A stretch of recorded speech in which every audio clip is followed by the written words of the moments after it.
Hello, नमस्कार दोस्तों। मैं योगेश कुमार काडिया आप कॉस्मोस कंपटीशन क्लासेज में स्वागत करता हूं।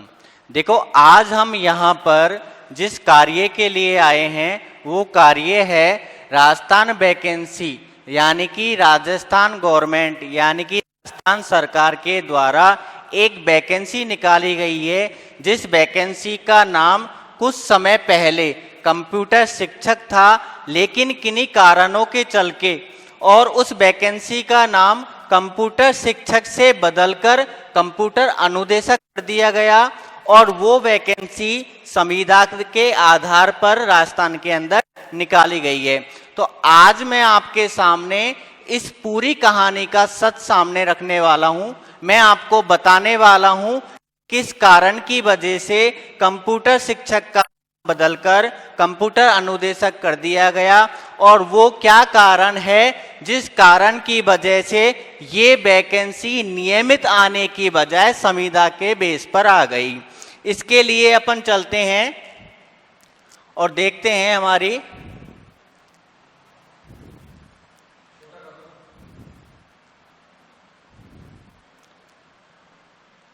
ये आपके सामने जो स्क्रीन दिख रही है, ये वो नोटिफिकेशन है जो कि राजस्थान सरकार के द्वारा कंप्यूटर अनुदेशक पोस्ट के लिए निकाला गया है। अब हम जब इस नोटिफिकेशन को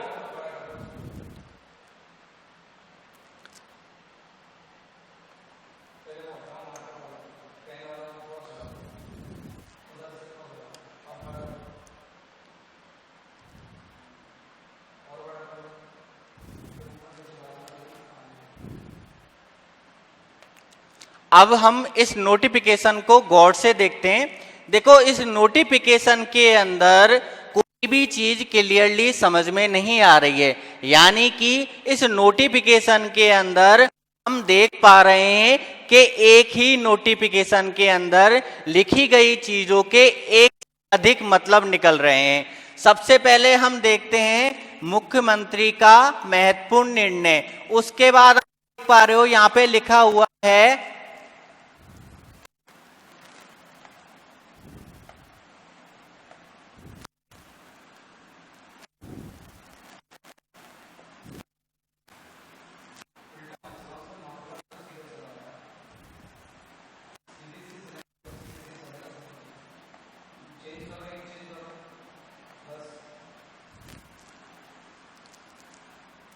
सबसे पहले हम देख रहे हैं यहाँ पे लिखा हुआ है कंप्यूटर शिक्षकों के लिए नए कैडर के लिए 10,453 पदों को सृजन समिति पर आवश्यक तत्काल भर्ती के लिए स्वीकृत किया गया। यानी कि ऊपर हेडिंग में तो लिखा हुआ है कि जो वैकेंसी है वो किसकी है, कंप्यूटर शिक्षक की है, और उसके पद कितने हैं, उसके पद हैं 10,453, जो कि संविदा के आधार पर निकाला गया है। यानी कि इन दो लाइनों को पढ़ के हमें क्या लग रहा है कि जो वैकेंसी निकली है उस वैकेंसी का नाम तो है कंप्यूटर शिक्षक, और जो वैकेंसी है वो संविदा के आधार पर निकल रही है, और उसके अंदर पद कितने हैं 10,453। लेकिन इसी नोटिफिकेशन के अंदर आगे चलकर हम देखते हैं कि इस कंप्यूटर शिक्षक की जगह नाम दे दिया कंप्यूटर बेसिक कंप्यूटर अनुदेशक और वरिष्ठ कंप्यूटर अनुदेशक। यानी कि ये कंप्यूटर शिक्षक जो नाम है वो इसी नोटिफिकेशन के अंदर बदल के क्या कर दिया, बेसिक कंप्यूटर और वरिष्ठ कंप्यूटर अनुदेशक। और यहाँ पे लिखा हुआ है कि वैकेंसी है संविदा के आधार पर, और इसी के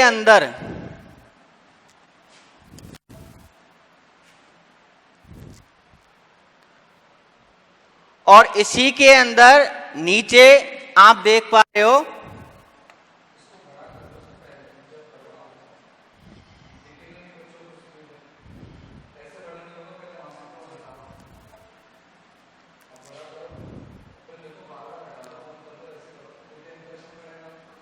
और इसी के अंदर आप देख पा रहे हो यहाँ पे लिखा हुआ है कि वो वैकेंसी कैसी है, स्थायी आधार पर। यानी कि एक ही नोटिफिकेशन के अंदर हम देख रहे हैं कि एक जगह पर तो दे रखा है कि ये वैकेंसी आपकी जो है वो किसकी है, कंप्यूटर शिक्षक की है, और किसके आधार पर है, संविदा के आधार पर है। और दूसरी जगह उस कंप्यूटर शिक्षक का नाम बदलकर क्या कर दिया, कंप्यूटर अनुदेशक और वरिष्ठ कंप्यूटर अनुदेशक। ऊपर लिखा हुआ है संविदा और नीचे लिखा हुआ है स्थायी। तो एक ही नोटिफिकेशन के अंदर हमें दो दो चीज देखने को मिल रही हैं। यानी कि ये नोटिफिकेशन ये शो कर रहा है कि ये कंप्यूटर शिक्षक की जगह, यही नोटिफिकेशन ये भी शो कर रहा है कि ये कंप्यूटर अनुदेशक और बेसिक कंप्यूटर अनुदेशक और वरिष्ठ कंप्यूटर अनुदेशक की जगह, और यही नोटिफिकेशन ये भी शो कर रहा है कि ये स्थायी रोजगार है। अब ये जो नोटिफिकेशन आपके सामने आप देख पा रहे हो, इस नोटिफिकेशन को बनाने के लिए जिस व्यक्ति ने कार्य किया है, या तो वो व्यक्ति किसी दबाव में आके इसको बनाया है उसने, या फिर वो व्यक्ति ऐसा है उसको खुद को ही नहीं पता वो क्या लिख रहा है। क्योंकि इस नोटिफिकेशन को देखकर हमें ऐसा लग रहा है कि अगर कोई इस नोटिफिकेशन को पढ़ने जाएगा तो वो इस चीज का स्पष्ट रूप से नहीं कह सकता कि वैकेंसी किस चीज की आई है और किस तरीके से आई है। अब इस नोटिफिकेशन के आने के पीछे जो सच है, जो कहानी है, वो मैं आपके सामने रखने वाला हूं। इससे पहले एक चीज मैं आपको बता देता हूं, कंप्यूटर शिक्षक और कंप्यूटर अनुदेशक दोनों पोस्ट का कार्य अलग अलग है और दोनों ही पोस्ट अलग अलग तरीके से कार्य करती हैं। कंप्यूटर शिक्षक का मतलब होता है वो व्यक्ति जो कि कंप्यूटर की क्लास लेता है। और राजस्थान सरकार के फैसले के द्वारा अभी एक निर्णय और आया है कि कंप्यूटर के अंदर जो बेसिक कंप्यूटर अनुदेशक की जो जगह है उसको आईए के समतुल्य रखा गया है। अब मैं आपको एक चीज और क्लियर कर देता हूं कि आईए का जो सिलेबस है, सूचना सहायक का जो सिलेबस है, उसमें प्रोग्रामिंग बहुत कम आती है। क्योंकि आईए का काम होता है कंप्यूटर पे बैठ के वर्क करने का। आईए एक तरीके से एक कंप्यूटर ऑपरेटर का वर्क करने वाला है, और आप बेसिक कंप्यूटर अनुदेशक को आईए के समतुल्य रख रहे हो। यानी कि आप एक ऐसे व्यक्ति से 9 और 10th की क्लास पढ़वाओगे जो कि प्रोग्रामिंग में अच्छा ही नहीं है। और आपने देखा होगा कि 9-10th के सिलेबस में पूरा प्रोग्रामिंग फंडामेंटल आता है, जिसके अंदर HTML भी आती है, जिसके अंदर CSS के कुछ पार्ट आते हैं, C आती है, C++ आती है। अब जिसका प्रोग्रामिंग कंसेप्ट अच्छा ही नहीं होगा वो कैसे 9 और 10th को पढ़ा लेगा। तो पहली बात तो ये है कि जो उन्होंने इसकी बराबरी की है आईए वाले स्टूडेंटों से, या फिर ये कहा जाए कि आईए और टीचर दोनों को इक्वल करके चल रहे हैं, तो इन दोनों में तो बहुत बड़ा डिफरेंस है, क्योंकि दोनों का वर्क अलग अलग है। तो इस वैकेंसी के अंदर ये हमसे कंप्यूटर ऑपरेटर का भी काम कराएगा और साथ में पढ़वाएगा भी। यानी कि हमें पढ़ाना भी है और कंप्यूटर ऑपरेटर का भी काम करना है। इसीलिए कंप्यूटर शिक्षक का नाम बदलकर इन्होंने क्या कर दिया, कंप्यूटर अनुदेशक। अब इसके पीछे भी एक पूरी कहानी, ऐसा क्यों हुआ।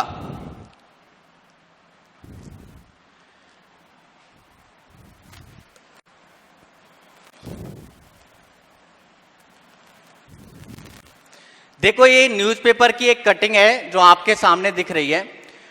आपको मैं बताना चाहूंगा कि 2014 के अंदर गवर्नमेंट के द्वारा एक डिसीजन लिया गया, और वो डिसीजन क्या था कि जो इंजीनियरिंग के छात्र थे, जिन्होंने इंजीनियरिंग में अपनी ग्रेजुएशन कंप्लीट कर रखी थी, उन ग्रेजुएशन किए हुए छात्रों को बीएड के लिए क्वालिफाई किया गया था। यानी कि 2014 से पहले ये नियम था कि एक इंजीनियरिंग छात्र बीएड नहीं कर सकता, लेकिन गवर्नमेंट ने एक नियम निकाला कि अगर कोई इंजीनियर बीएड करना चाहता है तो वो बीएड कर सकता है। और 2014 के अंदर ये प्रस्ताव रखा गया गवर्नमेंट के द्वारा कि इंजीनियरिंग का कोई भी छात्र अपनी ग्रेजुएशन कंप्लीट करने के बाद बीएड कर सकता है। अब जब ये चीज बाहर निकली, न्यूज में आई, तो रीट वाले जो स्टूडेंट हैं, आर्ट्स वाले जो स्टूडेंट हैं, उन्होंने क्या किया, इस चीज का विरोध किया। विरोध क्यों किया? क्योंकि उनका कहना था कि अगर टेक्निकल के स्टूडेंट को बीएड के अंदर शामिल किया जाएगा तो हमारे लिए कंपटीशन थोड़ा डिफिकल्ट हो जाएगा, तो सिलेक्शन फिर उन्हीं का होगा। हम वैसे ही रह जाएंगे। और आपको पता होगा कि रिट वाले और आर्ट्स वाले जो स्टूडेंट हैं उन्होंने में क्या होती है, यूनिटी होती है, एकता होती है, वो सब एक साथ रहते हैं। तो उन्होंने अपनी ताकत की, एकता वाली ताकत की बदौलत क्या किया, सरकार के इस फैसले को बदलने पर सरकार को मजबूर कर दिया और 2014 में आया हुआ ये फैसला 2014 के अंदर ही खत्म हो गया।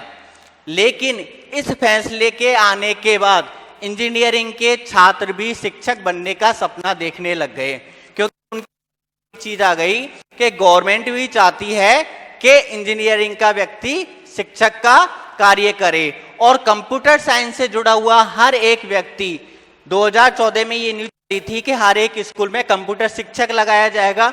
तो 2014 से हर एक कंप्यूटर ग्रेजुएट व्यक्ति इस चीज का वेट करने लग गया कि कब कंप्यूटर शिक्षक की जगह आएगी और कब वो फर्स्ट और सेकंड ग्रेड के शिक्षक बनेंगे और अपनी लाइफ को सेट करेंगे।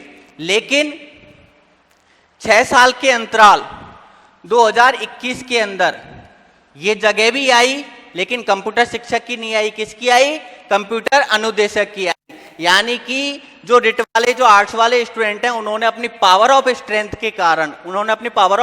के कारण सरकार के फैसले को 2 बार मोड़ने के लिए तैयार कर दिया। एक बार तो पहले और एक बार अब दोबारा भी उनका ही योगदान है कंप्यूटर शिक्षक को कंप्यूटर अनुदेशक बनाने के लिए।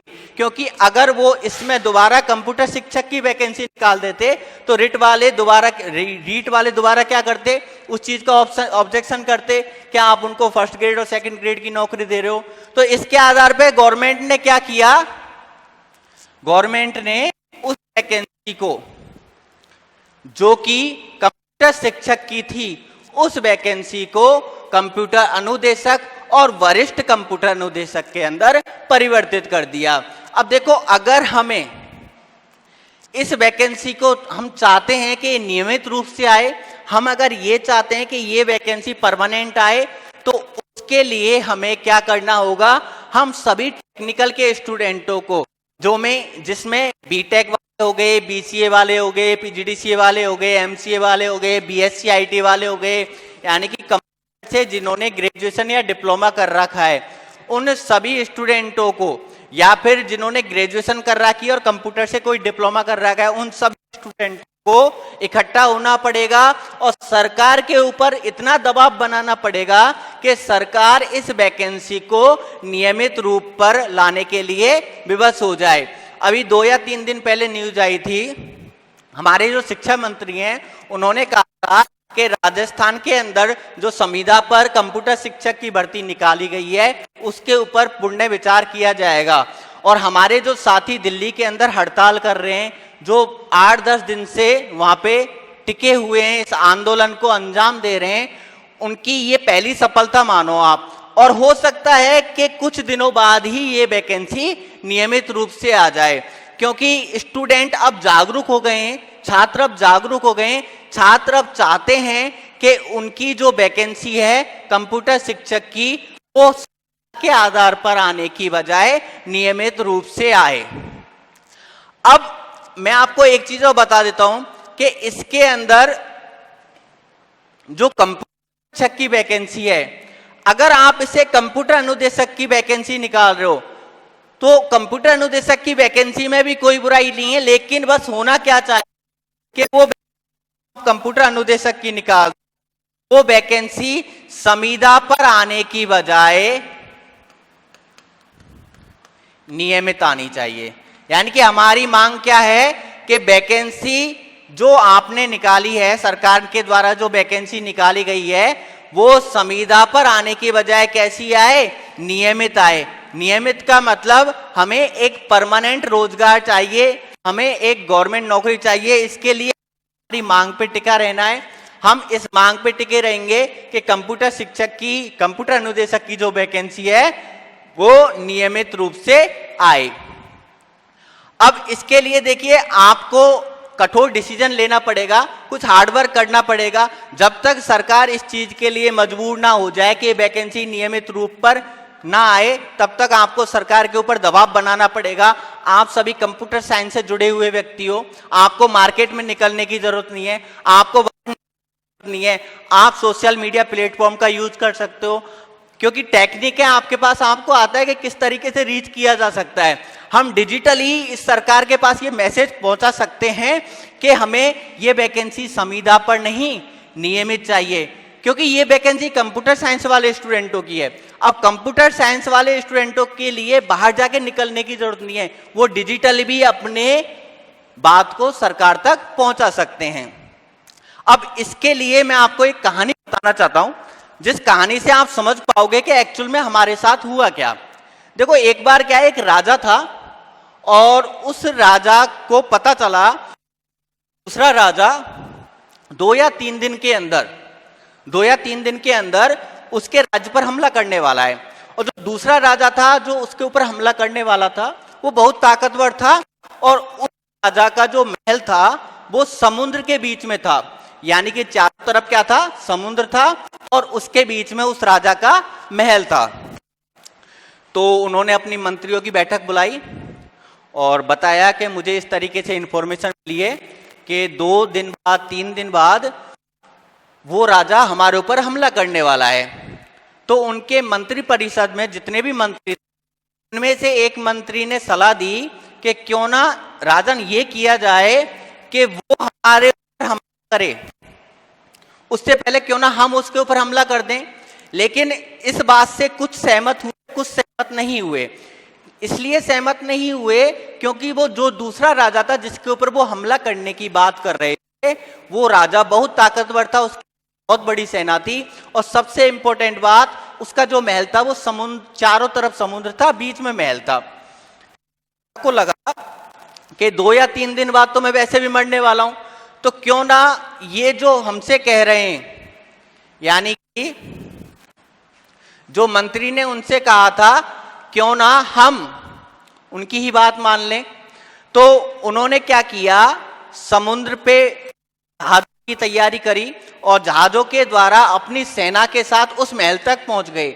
और महल तक जैसे ही वो पहुंचे, पहुंचने के बाद सबसे पहले उस राजा ने क्या किया, सबसे पहले उस राजा ने जहां पे वो गए थे उन सारे जहाजों को बम से, तो बम से जैसे ही उड़ाया, सेना में हाहाकार मच गया कि इन्होंने क्या किया, ये तो हमारे वापस जाने का था। और आप यकीन नहीं करोगे, वो राजा उस युद्ध को जीत भी गया, यानी कि उसने अपनी सेना के लिए और खुद के लिए कोई ऑप्शन ही नहीं छोड़ा। आप अपनी लाइफ में जिस दिन इस तरीके का डिसीजन ले लोगे, हमें करना है तो यही करना है, इसके अलावा और कुछ नहीं करना, उस दिन आपकी लाइफ में आपको सफल होने से कोई नहीं रोक सकता।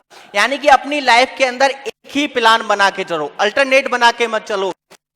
ए में सक्सेस हो गए तो ठीक है, वरना प्लान भी कर लेंगे। अगर आपने ये सोच लिया तो आप 100% प्लान ए में विफल होने वाले हो।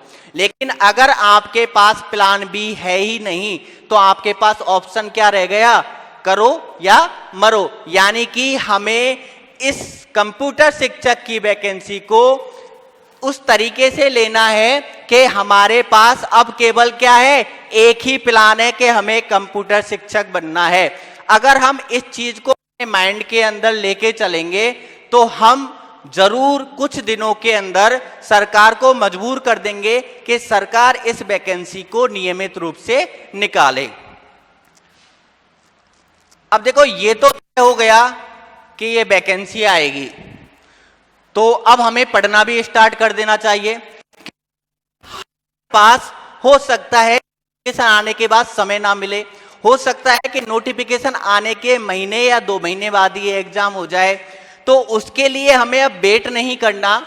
हमें क्या करना है, अभी से तैयारी स्टार्ट करनी है। उसके लिए मैं आपके सामने सिलेबस शेयर कर रहा हूं जो कि संभावित है। और किस आधार पर संभावित है, हमारे शिक्षा मंत्री को बताया गया कि कंप्यूटर अनुदेशक की जो वैकेंसी है वो सूचना सहायक के समतुल्य है। इसका मतलब ये हुआ कि कंप्यूटर टीचर सूचना सहायक के समान माना गया है। यानी कि जो सूचना सहायक का सिलेबस होगा वही आपके कंप्यूटर टीचर का सिलेबस होगा। तो अब मैं आपके सामने सूचना सहायक के सिलेबस को शेयर कर रहा हूं और हमें यही मान के चलना है कि यही कंप्यूटर अनुदेशक का सिलेबस है फिलहाल के आधार पे, यानी कि अभी तक जो नोटिफिकेशन आया है, जो उनके स्टेटमेंट आए हैं, उसके आधार पर हम कह सकते हैं कंप्यूटर अनुदेशक का सिलेबस 99% ये हो सकता है। तो हम तैयारी स्टार्ट करेंगे। अब इसमें सबसे पहले हम देखते हैं कि 60% रेशो रखा गया है कंप्यूटर प्रोफेशनल का, जिसके अंदर आपके प्रोग्रामिंग लैंग्वेज आएंगी, जिसके अंदर ऑपरेटिंग सिस्टम, ईवीएमएस आएगा, डिजिटल इलेक्ट्रॉनिक आएगी, ईडीसी आएगी। ये सारी सब्जेक्ट मिला के आपका कितना परसेंट वेटेज दे रही है? 60% वेटेज, यानी कि कंप्यूटर प्रोफेशनल के जितने भी सिलेबस है उस सिलेबस में से हमें 60% मिलने वाले हैं। ऑन एन एवरेज हम मान के चलते हैं कि कंप्यूटर अनुदेशक का हमारा 100 नंबर का पेपर होगा। अब कंप्यूटर अनुदेशक का हमारा 100 नंबर का पेपर होगा, ये हम मान के चल रहे हैं, अनुमानित है। तो हम कहते हैं कि इस 100 में से 60 नंबर के क्वेश्चन किसके आएंगे? कंप्यूटर टेक्निकल सब्जेक्ट्स के आएंगे, कंप्यूटर प्रोफेशनल के आएंगे। यानी कि 60 नंबर का मैटर कहां से आने वाला है? आपका कंप्यूटर टेक्निकल और प्रोफेशनल सब्जेक्ट से आने वाला है। Second thing is that, second subject is that reasoning and mental ability. अब रीजनिंग और मेंटल एबिलिटी का जो डेप्थ सिलेबस है वो अब यहां पर डेली आपकी कंप्यूटर टीचर संबंधित, कंप्यूटर अनुदेश से संबंधित लाइव क्लास होगी, जिसके अंदर आपको टेक्निकल और नॉन टेक्निकल दोनों चीज पढ़ाई जाएंगी। आज मैं आपको ओवरऑल परसेंट वेटेज के आधार पर सिलेबस बता रहा हूं। जैसे जैसे यहाँ पे चीजों को पढ़ाया जाएगा, आपको डिटेल में उस सिलेबस को समझाया जाएगा, आपको बताया जाएगा कि इस सब्जेक्ट के अंदर ये टॉपिक आपको पढ़ने और इन टॉपिकों को पढ़ के आपको इतने इतने परसेंट के वेटेज के क्वेश्चन मिलने वाले हैं। तो पहला हमारा कंप्यूटर का कंप्लीट हो गया। Second is that reasoning and mental ability. इसका वेटेज रखा गया है 8%, यानी कि हम मान के चल रहे हैं कि 60 क्वेश्चन तो आ गए कंप्यूटर प्रोफेशनल के आ गए, और 8 क्वेश्चन किसके आएंगे? रीजनिंग के आएंगे। 60 क्वेश्चन तो प्रोफेशनल कंप्यूटर के आ गए और 8 क्वेश्चन अब यहां पे किसके आने वाले हैं? रीजनिंग के आने वाले हैं। तो 60 + 8 = दैट 68, यानी कि 100 में से अब हमारा 68 नंबर का मैटर हो चुका है। थर्ड इज दैट मैथमेटिक्स, और मैथमेटिक्स का वेटेज रखा गया है 8%। It means we can obtain from the mathematics subject, यानी कि 8 नंबर के क्वेश्चन कहां से आने वाले हैं? आपकी मैथमेटिक्स से आने वाले हैं, आपकी मैथ से आने वाले हैं। तो 60 + 8 + 8, तो ये आपके हो गए 3 सब्जेक्टों के टोटल मार्क। उसके बाद fourth is that Rajasthan GK and general science. Rajasthan GK and general science, इसका वेटेज रखा गया है 8%, यानी कि इसमें करंट अफेयर्स भी आ जाएगा, जनरल साइंस भी आ जाएगी, राजस्थान जीके भी आ जाएगी। इन तीनों चीजों को मिलाकर आपको कितने क्वेश्चंस मिलने वाले हैं? 8 नंबर के क्वेश्चंस मिलने वाले हैं। किसमें से? जीके में से, जनरल साइंस में से और करंट अफेयर में से। इसके अलावा आपकी की हो जाती है हिंदी और आपकी 8 नंबर की ही हो जाती है इंग्लिश। तो टोटल आपका 100% ये वेटेज है। ये अपन किस आधार पे कह रहे हैं? सूचना सहायक की सिलेबस के आधार पे कह रहे हैं, और हम उसी चीज को फॉलो करके अपनी तैयारी करने वाले हैं। लेकिन याद रखना, अगर आप वरिष्ठ कंप्यूटर अनुदेशक की तैयारी कर रहे हो तो आपको सिलेबस चाहे यही मिल जाए, लेकिन उसमें आपको प्रोग्रामिंग कंसेप्ट्स के अंदर ज्यादा ध्यान देना है, क्योंकि वरिष्ठ कंप्यूटर अनुदेशक को एज ए प्रोग्रामर असिस्टेंट के समतुल्य माना गया है। और प्रोग्रामर असिस्टेंट का जो सिलेबस है उसके अंदर सबसे अधिक आपके प्रोग्रामिंग कंसेप्ट पूछे जाते हैं। और अगर आप कंप्यूटर अनुदेशक की तैयारी कर रहे हो तो आप हो सकता है कि प्रोग्रामिंग कंसेप्ट्स को थोड़ा सा कम पढ़ लें, आप थ्योरेटिकल पार्ट्स की तरफ ध्यान दे सकते हो। तो ये आपका कंप्लीट सिलेबस है, जिस सिलेबस के आधार पर हम अब इस YouTube चैनल पर तैयारी करने वाले हैं। आपके सामने टेक्निकल की और नॉन टेक्निकल की डेली क्लासेज होंगी और डेली वीडियो अपलोड की जाएंगी। आप अगर कंप्यूटर अनुदेशक की तैयारी करना चाहते हो तो आप इस चैनल को सब्सक्राइब कर लें और इसी के साथ आने वाली वीडियो को लाइक करें, जिससे हमें और हमारी टीम को एक मोटिवेशन मिले। मोटिवेशन जब हमें मिलेगा तो हम और भी ज्यादा अच्छे कंसेप्ट्स आपके सामने लेके आएंगे, जिन कंसेप्ट से आपका सिलेक्शन होगा और आपको उसका फायदा मिलेगा। आप सभी लोगों ने वीडियो देखी, उसके लिए धन्यवाद। Thank you for watching this video. We meet next video with the topic of मैं आपको टॉपिक भी बता, टॉपिक के साथ हम मिलने वाले हैं। हम नेक्स्ट वीडियो में मिलेंगे और उस नेक्स्ट वीडियो के अंदर हम पढ़ने वाले हैं the topic of number system. और ये किस सब्जेक्ट से है? डिजिटल इलेक्ट्रॉनिक सब्जेक्ट से है। नंबर सिस्टम के बारे में पढ़ेंगे, नंबर सिस्टम कितने प्रकार के होते हैं वो पढ़ेंगे, उन नंबर सिस्टम कैसे कन्वर्जन किया जाता है वो पढ़ेंगे, बाइनरी टेबल्स कैसे बनाई जाती है वो पढ़ेंगे। यानी कि ये नंबर सिस्टम जो टॉपिक है ये आपको कंप्यूटर प्रोफेशनल के 60 मार्क में से 2 से 3 मार्क्स देने वाला है 100%।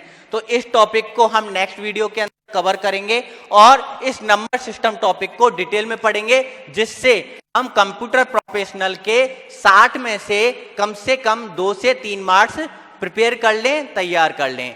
Thank you for watching this video.